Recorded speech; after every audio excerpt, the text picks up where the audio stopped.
Dernier jour de centre-ville désert, 2 magasins fermés.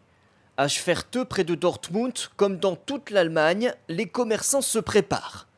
Dans son magasin de chaussures, Mark Schreiber installe une vitre en plastique devant la caisse et une des vendeuses a cousu des masques pour tous les salariés.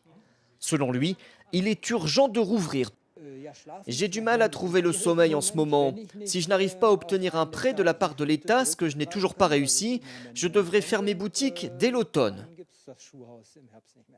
Au plan national, pour l'instant, seuls les magasins de moins de 800 mètres carrés sont autorisés à rouvrir, à condition de veiller au respect des distances de sécurité. Mais ici, le risque de contamination n'est pas la première préoccupation. Bien sûr, c'est avant tout un soulagement de rouvrir, surtout pour mes employés qui sont touchés financièrement. Et je sais qu'ils sont très heureux de revenir. En Allemagne, depuis le début, le confinement est moins strict qu'en France. Pas besoin d'attestation, par exemple, pour sortir dans la rue. Mais la réouverture des commerces fait débat.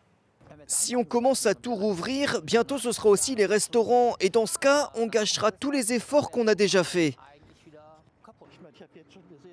Moi, je trouve que c'est bien que ça rouvre. Il y a de nouveau de la lumière au bout du tunnel. Les autorités misent donc désormais avant tout sur le civisme des Allemands pour continuer à limiter leurs déplacements et respecter les gestes barrières.